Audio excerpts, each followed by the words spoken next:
Hi everyone, एक बार फिर से आप सभी लोगों का स्वागत है हमारे इस वोकैब अनफिल्टर्ड के एपिसोड नंबर 2 में। पहले सेशन में आशा करता हूँ आप लोगों को मजा आया होगा। इस एपिसोड में भी आपको काफी नए वर्ड सुनने मिलेंगे, और ना सिर्फ वो नए वर्ड, उन नए वर्ड से लिंक्ड अगर आपको कोई दूसरा भी वर्ड नजर आएगा ना, तो आप उसके बारे में भी आइडिया लगा पाओगे।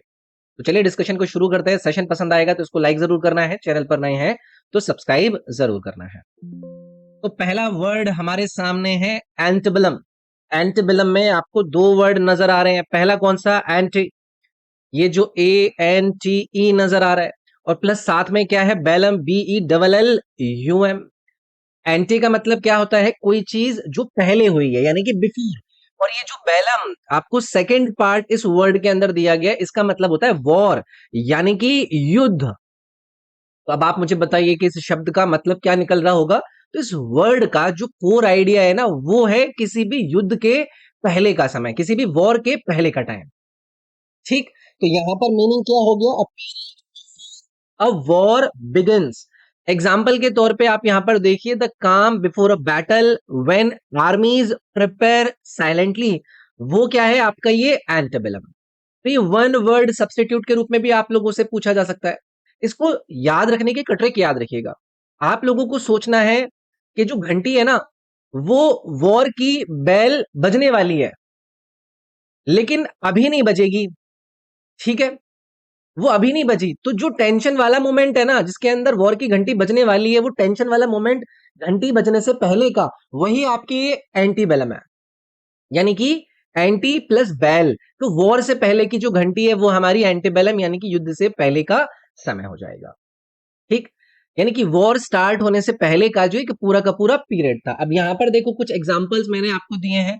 एग्जांपल्स आपको क्लियर करेंगे कि भाई एंटीबेलम पीरियड में जो देश होता है ना, वो अपनी आर्मी को क्या करती हैं? वो प्रिपेयर करती हैं। तो एंटीबेलम का यूजेस हम किस तरीके से रख सकते हैं कि कोई भी कंट्री किसी युद्ध से पहले अपनी आर्मी को प्रिपेयर करती हुई नजर आ रही है। ठीक। तो आपको मीनिंग क्लियर, आपको इसका जो एग्जाम्पल है वो क्लियर। अब इसके बाद इसके जो मैंने आपको सिनोनिम दिए हैं वो क्या हो जाएंगे? प्री वॉर और बिफोर कन्फ्लिक्ट, यानी कि वॉर के पहले का समय या फिर कन्फ्लिक्ट के पहले का समय। ठीक। तो प्री वॉर मतलब सेम मतलब निकल रहा है आपके इसी एंटीबेलम से, और बिफोर कन्फ्लिक्ट मतलब वॉर के पहले का समय। तो प्री यानी कि एंटी, तो दोनों का मतलब क्या होगा आपका? पहले होगा। एंटोनिम में हमें क्या आ जाएगा? Post war. पोस्ट वॉर यानी कि वॉर के बाद का समय। आफ्टर मैथ यानी कि वॉर के जो कॉन्सिक्वेंसेज हैं, जो परिणाम है, वो आपकी आफ्टर मैथ कहलाएंगे। तो पोस्ट जो यहां पर दिया गया वो क्या बता रहा है? बाद का समय, जो कि इस आपके एंटी का क्या है? ऑपोजिट है। ठीक है। तो एंटी मतलब बिफोर, और एंटीबेलम से बन गया आपका बिफोर वॉर। ठीक। चलिए आगे बढ़ेंगे। नेक्स्ट है एंटीनेटल। एंटीनेटल जो भी आप बोलना चाहते हैं तो इसको एंटीनेटल करके बोल देते हैं। ये क्या हो जाएगा? जन्म से पहले का। अब यहां पर इसको समझने के लिए जो क्लैरिटी की नीड है आपको, वो एकदम क्लियर है कि जो पहला वर्ड है आपको बोला गया या फिर जो दिया गया वो क्या है? एंटीनेटल के अंदर एंटे, और दूसरा क्या है? नेटल। तो ये जो एंटे दिया गया है वो मतलब क्या है? बिफोर यानी कि पहले, और नेटल का मतलब क्या हो जाता है? बर्थ से रिलेटेड, यानी कि जन्म। तो अब आप बताइए कि कोर आइडिया क्या बनेगा कि भाई बर्थ से पहले का जो फेज है, जो बर्थ के पहले का समय है। तो इसे याद रखने की ट्रिक कैसे है? जैसे कि ये वर्ड है नेटल, यानी कि न्यूबॉर्न बेबी। हॉस्पिटल वाला ये वर्ड यूज करते हैं, आपने देखा होगा, नेटल। तो एंटेनेटल क्या हो जाएगा कि बेबी के आने से पहले का जो टाइम है वो आपका एंटेनेटल हो जाएगा। ठीक। तो meaning relating to the period before birth, यानी कि बर्थ से पहले का जो प्रेगनेंसी वाला फेज है। एग्जाम्पल में antenatal care helps ensure a healthy pregnancy, यानी कि एंटीनेटल केयर से बेबी क्या होता है? हेल्दी होता है, हष्ट पुष्ट होता है। अब इसके सिनोनिम में क्या हो जाएगा आपका? प्रीनेटल। प्रीनेटल मतलब सेम मतलब है आपका एंटीनेटल। बिफोर बर्थ जो आपका इसका सिनोनिम है कि भाई बर्थ के पहले। प्री को हम एंटी के साथ लिंक कर सकते हैं, ये भी आप जरूर याद रखिएगा, वो सेम कॉन्सेप्ट आपको बता रहा है। और उसके एंटोनिम में आपको क्या नजर आ जाएगा? पोस्ट नेटल, यानी कि बर्थ के बाद, आफ्टर बर्थ। तो एंटी मतलब बिफोर, और पोस्ट मतलब आफ्टर। तो ये एक बेसिक डिफरेंस है आपके वर्ड के अंदर। ठीक है। चलिए नेक्स्ट वर्ड है एंटी न्यूक्लियल। एंटी न्यूक्लियल ये एक और अगेन इंटरेस्टिंग वर्ड है। आप में से कई सारे लोग मूवी देखने जाते हैं, या फिर मूवी छोड़ो, जो अपनी खुद की लाइफ की मूवी चल रही होती है उसमें आपको ये वाला समय सोचने पर मजबूर होना पड़ता है आज के कॉन्सेप्ट को देखते हुए। कैसे कि भाई मैंने यहां पर एक वर्ड यूज किया है एंटे और दूसरा वर्ड यूज किया है नेपचुअल। इसका मतलब कैसे हमें याद रखना है? एंटे मतलब क्या हो गया? बिफोर, यानी कि पहले। और ये जो न्यूक्लियल है ना, ये क्या होगा? मैरिज यानी कि शादी। तो कोर आइडिया क्या निकलेगा? शादी से पहले का समय। उसकी मेमोरी टिप हमें कैसे याद रखनी है? कि जो न्यूक्लियल सेरेमनी आपने सुनी होगी, आप सुनते हैं ना, ये न्यूक्लियल सेरेमनी मतलब क्या होता है? वो वेडिंग से रिलेटेड होती है। तो ये एंटी न्यूक्लियल के अंदर क्या होता है कि भाई वेडिंग के पहले जो होता है वो आपका इस एंटी न्यूक्लियल से लिंक हो जाता है। समझ गए? जैसे कि एंगेजमेंट होती है, वो क्या होती है? एंटी न्यूक्लियल होती है। जो एग्रीमेंट कराया जाता है, अगर किसी को एग्रीमेंट कराना होता है, वो भी शादी से पहले होता है। जो रिचुअल्स होते हैं वो सब क्या होता है? वो सबके सब एंटी न्यूक्लियल होते हैं। तो ये एक जो बेसिक आइडिया है वो क्लियर कि भाई मैरिज से पहले होने वाली जो चीजें हैं वो आपकी इस एंटी न्यूक्लियल के अंदर आ जाएंगी। एग्जाम्पल के तौर पे the couple signed and antenuptial agreement before their wedding, यानी कि उन लोगों ने शादी से पहले एंटी न्यूक्लियल एग्रीमेंट को साइन किया। अब इसके सिनोनिम में क्या है? जैसे कि आपका प्री मैरिटल होता है। प्री मैरिटल मतलब शादी से पहले। जैसे कि प्री वेडिंग नहीं करते हैं। प्री वेडिंग का मतलब क्या है? शादी से पहले वाला काम। प्री मतलब वही एंटी के साथ हमें लिंक करना है, जैसे कि अभी हमने पीछे वाले वर्ड्स को देखा था। अब इसके एंटोनिम्स की तरफ आइए, ये आपका पोस्ट न्यूट्रियल हो जाएगा, मतलब शादी के बाद वाला। मैरिड फेज, जब आप शादीशुदा हो चुके होंगे, आपका आफ्टर मैरिज। तो ये जो एंटोनिम है, मेरे ख्याल से इसकी भी आपको क्लैरिटी मिल गई होगी। नेक्स्ट है एंटी डाइल्यूवियन। एंटी डाइल्यूवियन, अगेन यहां पर जो वर्ड्स का यूजेज है वो आपको क्लैरिटी दे रहा होगा। इस एंटे से क्या क्लियर है? बिफोर यानी कि पहले। और जो ये डाइल्यूवियन है, ये होता है किससे रिलेटेड? फ्लड से रिलेटेड। फ्लड बोले तो आपकी जो प्रलय है या फिर कोई अगर बाढ़ वगैरह आ रही है, तो डाइल्यूवियन बोले तो फ्लड। तो कोर आइडिया हमारा क्या निकलेगा कि भाई फ्लड के पहले, बहुत पुराना। कि कहीं पर फ्लड आई, उस फ्लड से पहले वहां पर कोई चीज रही होगी, तो उस बहुत पुरानी चीज को हम फ्लड से पहले कंसिडर करके एंटी डाइल्यूवियन करके बोल देता है। तो ये जो यहाँ पर डाइल्यूवियन दिया गया है ना, इससे आप कैसे इसको याद रख सकते हैं? डाइल्यूट से। डाइल्यूट से याद रख सकते हैं। डाइल्यूट मतलब पानी। पानी को हम डाइल्यूट करते हैं, तो उससे आप फ्लड को याद रख पाओगे कि भाई जो चीज फ्लड के पहले की है, ऑब्वियसली वो क्या होगी? बहुत पुरानी होगी। ठीक है? तो इसका मीनिंग क्लियर है कि भी एक्सट्रीमली ओल्ड या फिर outdated, before the great flood. Flood के पहले का बहुत पुराना, जो आउटडेटेड है। एग्जांपल के तौर पे his ideas seem antediluvian in the modern world, यानी कि उसके जो आइडियाज हैं इतने पुराने हैं जैसे कि एंटी डाइल्यूवियन हो, कोई चीज जो कि बहुत पुरानी हो। तो इसके सिनोनिम में आपका क्या आ जाएगा? एंशिएंट यानी कि प्राचीन, बहुत पुराना। ऑब्सोलीट, ये बहुत ही कॉमनली पूछे जाने वाला वर्ड है, जिसका मतलब क्या होता है? कोई चीज जो आउटडेटेड हो जाती है, यानी कि प्रचलन में नहीं रहती है। या फिर आउटडेटेड, जो अपने आप में आपको पुराना हो चुका वाली फीलिंग देता है। तो यहां पर ट्रिक क्या रहेगी भाई? एंटी डाइल्यूवियन मतलब कोई चीज जो कि एक्सट्रीमली ओल्ड है। ओके। अब इसके एंटोनिम में क्या आ जाएगा? आपका मॉडर्न, यानी कि कोई नया, कोई आधुनिक। आपका कंटेम्पररी, यानी कि करंट, आपका समकालीन। कोई चीज है जो अप टू डेट है, यहां पर अप टू डेट भी हम बोल सकते हैं। ये भी इसके सिनोनिम में चला जाएगा। तो ओल्ड वर्सेस मॉडर्न, ये एक तरीके के इसकी एंटोनिम और सिनोनिम के रूप में आपको नजर आ जाएंगे। ठीक। नेक्स्ट है एंथ्रोपोलॉजी। ये तो आप लोगों ने सभी ने सुन रखा होगा। यहां पर दो वर्ड लिंक्ड है, एंथ्रोप एंड लास्ट वाला आपका लॉजी। इसको हम कैसे जानते हैं? एंथ्रोपो मतलब ह्यूमन, यानी कि मानव, इंसान। और ये जो लॉजी है, ये क्या है? ये स्टडी। स्टडी बोले तो अध्ययन। तो कोर आइडिया क्या है? इंसान का स्टडी, ह्यूमन काइंड का स्टडी। हम इसको कैसे याद रखेंगे? जैसे कि बायोलॉजी होता है, जियोलॉजी होता है, वैसे ही यहाँ पर पैटर्न है। एंथ्रोपोलॉजी के अंदर हम किसकी स्टडी कर रहे हैं? ह्यूमंस की स्टडी कर रहे हैं। ये ह्यूमंस की साइंस है। ठीक। तो एंथ्रोपो मतलब ह्यूमन, यानी कि बस ये याद हो गया तो आपका एंथ्रोपो से रिलेटेड काफी सारे जो आगे वर्ड नजर आएंगे वो आपको क्लैरिटी देंगे। भाई ह्यूमंस बींग्स की जो स्टडी है, उनका ओरिजिन कैसा है, उनका कल्चर कैसा है, उनका एवोल्यूशन कैसे हुआ, इसकी स्टडी आपकी एंथ्रोपोलॉजी के अंदर कराई जाती है। एग्जाम्पल के तौर पे anthropology explores how human evolved and developed societies, कि भाई एंथ्रोपोलॉजी हमें बताता है कि ह्यूमन कैसे इन्वॉल्व हुआ, कैसे विकसित हुआ। सिनोनिम में क्या हो जाएगी, ह्यूमन स्टडी। ह्यूमन स्टडी अपने आप में आपको बता रहा है कि मानव की स्टडी। सोशल साइंस, यानी कि वो उसी का रिलेटेड फील्ड है जिसमें कि सोशली क्या क्या चीजें हुई हैं या होती आई हैं। तो लॉजी बोले तो स्टडी, एंड एंथ्रोपोलॉजी बोले तो स्टडी ऑफ ह्यूमंस। ठीक है। अब दूसरी तरफ इसके एंटोनिम में मैं अगर जूलॉजी बोल दूं, मतलब वो एनिमल्स की स्टडी है, या फिर नॉन ह्यूमन स्टडीज बोल दूं, तो ये चीजें याद रहेंगी। क्लियर ही है। नेक्स्ट है एंथ्रोपोसेंट्रिक।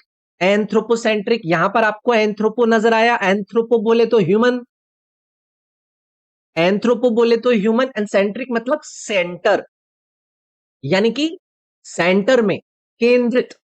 ठीक है। तो कोर आइडिया क्या निकलेगा भाई, human is centre of everything, तो वो होगा आपका एंथ्रोपोसेंट्रिक। सेंटर मतलब बीच में, तो अगर इंसान सेंटर में है तो सब कुछ ह्यूमंस के अराउंड में घूम रहा है। तो एंथ्रोपोसेंट्रिक बोले तो मतलब कोई भी चीज जो कि ह्यूमन सेंट्रिक थिंकिंग रखती है, जहां ह्यूमंस को सबसे इंपॉर्टेंट माना जाता है, considering humans as the most important entity in the universe, ये इसका मतलब निकलेगा। एग्जाम्पल के तौर पे an anthropocentric view places human needs above nature, यानी कि एंथ्रोपोसेंट्रिक थिंकिंग नेचर से ज्यादा ह्यूमंस को इंपॉर्टेंस देती है। अब इसके सिनोनिम, इसके पर्यायवाची में क्या आ जाएगा, human centric, human centred, human focus जो कि मानव केंद्रित हो, ऑब्वियसली वो सिमिलर वर्ड है। तो सेंट्रिक बोले तो सेंटर, और ह्यूमन का सेंटर है आपका ये एंथ्रोपोसेंट्रिक। और इसके एंटोनिम में आपका क्या आ जाएगा, इकोसेंट्रिक, यानी कि जो चीज नेचर सेंट्रिक हो, वो आपके पर्यावरण केंद्रित हो, नेचर सेंटर्ड हो, तो वो हम इसके एंटोनिम के रूप में कंसिडर कर सकते हैं। ठीक है। तो ये एक बेसिक आइडिया था कि एक चीज है वो ह्यूमन सेंट्रिक है और दूसरी चीज नेचर सेंट्रिक है, तो वो एक दूसरे के हमने यहां पर एंटोनिम सिनोनिम कर दिया। नेक्स्ट है एंथ्रोपोसीन। एंथ्रोपोसीन, फिर से यहां पर हमारे सामने वही दो वर्ड आ गए, एंथ्रोपो। एंथ्रोपो वाला आपका किससे रिलेटेड है, ह्यूमन से, इंसान से। और ये जो सीन है, ये सीन किससे रिलेटेड है, ये है आपका एज से या फिर एरा से। एरा जैसे कि युग होता है। कोर आइडिया क्या निकलेगा यहां से कि ह्यूमंस का युग, मानव का युग, मानव युग। करंट सीन क्या है, आप इसके इस तरीके से आप याद रख सकते हैं कि भाई करंट सीन क्या है, क्या कर रहे हैं, ह्यूमंस डोमिनेट कर रहे हैं, तो जो सीन है ना उसको सीन से लिंक करके आप करंट एज की बात कर रहे हैं। तो एंथ्रोपोसीन क्या हो जाएगा, कभी वो युग, वो एरा जिसमें ह्यूमंस अर्थ को कंट्रोल या फिर इंपैक्ट कर रहे हैं। तो meaning the current geological age where human activity has greatly impacted earth environment is anthropocene. Current geological age जहां ह्यूमन एक्टिविटी अर्थ को प्रभावित कर रही है, आपका एंथ्रोपोसीन है। एग्जाम्पल के तौर पे industrialization and pollution define the anthropocene era, कि भाई पॉल्यूशन और इंडस्ट्रियलाइजेशन इस एंथ्रोपोसीन को डिफाइन कर रहे हैं। सिनोनिम में आपका ह्यूमन एज आ जाएगा, आपका मॉडर्न एरा आ जाएगा। ह्यूमन एज, मॉडर्न एरा मतलब जहां पर ह्यूमन इंपैक्ट वाला युग है। तो anthropo human, human age, anthropocene. Antonym में हम क्या ले आएंगे, यहां पर नेचुरल एरा को ले आएंगे, प्राकृतिक युग। प्री इंडस्ट्रियल एज, यानी कि जो ह्यूमंस का इंपैक्ट जब कम था, उसको बताते हैं। तो यहां पर एक तरफ ह्यूमन डोमिनेंस थी एंथ्रोपोसीन के अंदर, और दूसरी तरफ इसके एंटोनिम में हमने नेचुरल बैलेंस देखा। Next, anthropomorphic. एंथ्रोपोमॉर्फिक, यहां पर फिर से वही दो वर्ड है। एंथ्रोपो किससे रिलेटेड हो गया, ह्यूमन यानी कि मानव से, और ये जो मॉर्फ है, ये किससे रिलेटेड है, किसी की फॉर्म से, किसी की शेप से, किसी के रूप से। तो ये जो एंथ्रोपोमॉर्फिक है, ये क्या कोर आइडिया दे रहा है कि ह्यूमन जैसा फॉर्म, यानी कि रूप, या फिर उसका बिहेवियर, उसका बर्ताव। कैसे याद रखेंगे कि जो मॉर्फ है, मॉर्फ क्या करता है, शेप चेंज करता है। ट्रांसफॉर्मर्स याद रखो ना आप। जब कोई नॉन ह्यूमन चीज ह्यूमन जैसा बिहेव करे, तो वो मॉर्फ कर रही है, उसी को हम एंथ्रोपोमॉर्फिक कह देंगे। यानी कि जैसे कि कार्टून एनिमल्स बात कर रहे हैं, तो अगर कार्टून एनिमल्स बात कर रहे हैं तो वो क्या हो जाएगा, एंथ्रोपोमॉर्फिक हो जाएगा।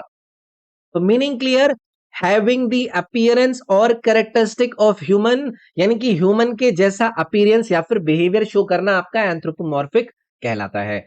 एग्जाम्पल के cartoon animals acting like humans are anthropomorphic, यानी कि कार्टून एनिमल्स जो बात करते हैं उन्हें हम एंथ्रोपोमॉर्फिक कहते हैं।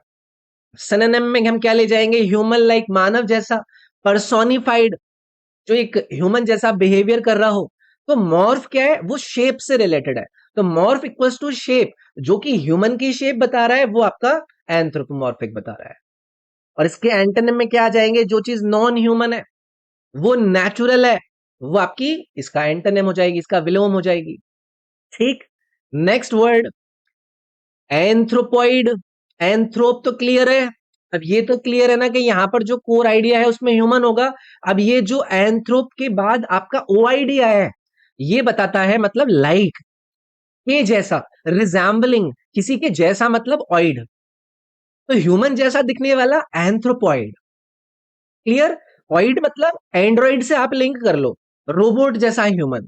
तो एंथ्रोपॉइड जैसी मतलब जो ह्यूमन जैसा दिखे, जैसे कि गुरिलास, जैसे कि चिंपैंजीज, ये ह्यूमन जैसे लगते हैं, तो मतलब वो क्या है, एंथ्रोपॉइड है। तो मीनिंग ये हो जाएगा resembling a human being in form, human जैसा अपीयरेंस रखने वाला।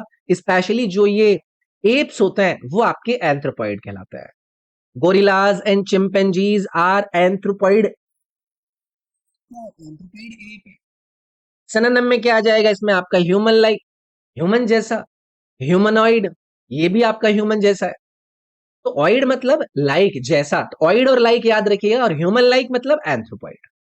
ठीक है, अब इसके एंटोनिम में आपका नॉन ह्यूमनॉइड कर दीजिए, जो आपका मानव जैसा ना दिखता हो, कंप्लीटली जो एनिमल लाइक हो, एनिमल लाइक जो कि पूरा का पूरा जानवर लगता हो। ठीक, नेक्स्ट वर्ड इंटरेस्टिंग है, ये बोल रहे हैं एंथ्रोपोग्लॉट। ये अगर आप में से किसी ने पहले रूट वर्ड याद करें तो परेशानी नहीं होगी। ये एंथ्रोपो तो आपको क्या बता रहा है कि ह्यूमन है। अब ये जो ग्लॉट है ये बताता है टंग। टंग मतलब की भाषा, आपकी स्पीच। टंग मतलब बेसिकली मैं स्पीच बोल रहा हूं यहां पर। तो कोर आइडिया क्या निकला कि भाई ह्यूमन जैसी स्पीच, आदमी के जैसे बात करने वाला। तो ये जो ग्लॉट है ना, इसको टंग से रिलेटेड याद रखिए, कि किसी की जीभ, किसी की स्पीच से, कि वो ग्लॉसरी है, वो लैंग्वेज याद करो आप। तो एंथ्रोपोग्लॉट मतलब जो ह्यूमन जैसा बोल सके। अब जैसे ये तोता है, ये तोता बेस्ट एग्जांपल है आपके इस एंथ्रोपोग्लॉट का। ऐसा एनिमल जो ह्यूमन जैसी आवाज क्या कर सके, इमिटेट कर सके। An animal having a tongue और speech ability similar to humans is anthropoglot. तो एग्जांपल क्लियर है, a parrot that mimics human speech is anthropoglot. तो ये सिंपल है। अब इसका सिनोनिम क्या हो जाएगा, स्पीकिंग एनिमल, बोलने वाला जानवर, मिमिकिंग क्रिएचर, जो ह्यूमन की मिमिक्री करता हो। अब इसका एंटोनिम में हम नॉन स्पीकिंग एनिमल डाल देंगे, कोई बोल ना सकता हो। तो ये जो ग्लॉट वर्ड है ना यहाँ पर, इसका मतलब हम लैंग्वेज से लिंक कर देंगे, स्पीच, उसकी टंग, उसका बोलना, यानी कि ह्यूमन स्पीच बोल रहा है तो एंथ्रोपोग्लॉट है। ठीक है, नेक्स्ट वर्ड है मिस एंथ्रोप। अब यहां पर थोड़ा सा चेंज है, क्योंकि एक नया यहां पर रूट वर्ड नजर आ रहा है आपको, ये MIS, मिस। मिस का मतलब होता है किसी से हेट करना, किसी से घृणा करना, डिसलाइक करना, नफरत करना। और एंथ्रोप का मतलब आप जान ही चुके हो, ह्यूमन, इंसान। तो अगर मैं कोर आइडिया यहां पर समझाऊं, तो अगर कोई व्यक्ति इंसान से नफरत करता है तो वो क्या है, मिस एंथ्रोप है। मिस मतलब किसी से मिसमैच कर दिया, डिसलाइक कर रहे हो आप। तो जो इंसान को पसंद नहीं करता वो मिसएंथ्रोप हो जाएगा। सोचो एक बंदा है जो सबसे दूर रहता है, किसी से बात नहीं करता, तो अ पर्सन हु हेट्स और अवॉइड पीपल्स और डिस्ट्रस्ट मैनकाइंड, वो आपका मिसएंथ्रोप हो जाएगा। यानी कि he avoids people because he is a misanthrope. ये इसके एग्जांपल में हम लिंक कर सकते हैं कि वो किसी से मिलना पसंद नहीं करता क्योंकि वो मिसएंथ्रोप है, वो मानव द्वेषी है। तो सिनोनिम इसके इंपॉर्टेंट है, जैसे कि यहाँ पर साइनिक एक वर्ड है, यानी कि जो लोगों पर ट्रस्ट ही नहीं करता है। जैसे कि एक वर्ड है यहाँ पर लोनर। लोनर मतलब जो अकेला रहना पसंद करता है। पीपल हेटर तो चलो आपको आइडिया लग गया होगा। तो मिस मतलब हम निगेटिव से लिंक कर देंगे इससे, निगेटिव फीलिंग। तो ह्यूमन से किसी को प्रॉब्लम है तो वो मिस एंथ्रोप है। एंटोनिम्स इसके इंपॉर्टेंट है, यहाँ पर फिलेंथ्रोपिस्ट नजर आएगा। फिलेंथ्रोपिस्ट मानवों के भलाव के लिए काम करता है। ह्यूमैनिटेरियन, ये भी मानवों की भलाई के लिए काम करता है। तो हेट करने वाला मिसैंथ्रोप, और प्यार करने वाला जो है वो आपका फिलेंथ्रोपिस्ट या फिर ह्यूमैनिटेरियन हो जाएगा। ठीक, नेक्स्ट है फिलेंथ्रोप। यहां पर फिर से आपको एक नया रूट वर्ड सुनने के लिए मिल रहा है, क्या, आपका फिल। ये जो 4 लेटर वाला वर्ड है फिल, इसका मतलब होता है किसी से प्रेम करना, प्यार करना। और एंथ्रोप का मतलब आपको पता ही है, ये आपका मानव से लिंक है, ह्यूमन, इंसान से रिलेटेड है। तो अगर कोई इंसान से प्यार करता है यानी कि वो फिलेंथ्रोपिस्ट है या फिर फिलेंथ्रोप है। तो फिलो बोले तो लव, जैसे फिलॉसफी भी सुना होगा ना आपने, तो फिलैंथ्रोप क्या कर रहा है, जो लोगों से प्यार कर रहा है और उनकी हेल्प कर रहा है। तो a person who loves human kind and help others, वो फिलैंथ्रोप हो जाएगा। एग्जाम्पल के तौर पे, अब philanthropist donates money to support education and health care, यानी कि वो गरीब बच्चों की मदद करता है, वही एक आपका ट्रू फिलैंथ्रोपिस्ट है।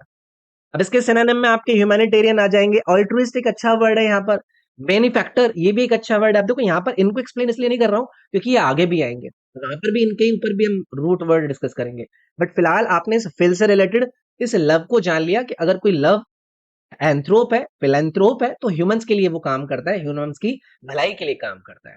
और इसके ऑपोजिट में, एंटोनिम में, मिस एंथ्रोप, जो भी पीछे जाना हमने, जो ह्यूमन काइंड से हेट कर रहा था, एक सेल्फिश पर्सन, ये भी इसका एक एंटोनिम हो जाएगा। ठीक है, तो भाई ये था डिस्कशन। आई होप आपको मजा आया होगा। ये था हमारा एपिसोड नंबर 2। मिलते हैं एपिसोड नंबर 3 के अंदर। बाकी ये मेरे इंस्टा का यूजर नेम है, RobinSIRG। इस पर आप लोग मुझसे पर्सनली कनेक्ट कर सकते हैं। इस वीडियो के डिस्क्रिप्शन में टेलीग्राम, इंस्टाग्राम, व्हाट्सएप ग्रुप, सभी इंपॉर्टेंट लिंक दिए गए हैं, प्लेलिस्ट के लिंक, आप वहां पर जाकर उन चीजों के साथ जरूर जुड़ जाइएगा। बाकी इस वीडियो को आप लाइक जरूर कर दीजिएगा। ये मेरा एप्लीकेशन है, इस पर इस क्लास की पीडीएफ भी मैं अपलोड करूंगा एक सेपरेट कोर्स करके, उससे आप पीडीएफ को एक्सेस कर सकते हैं।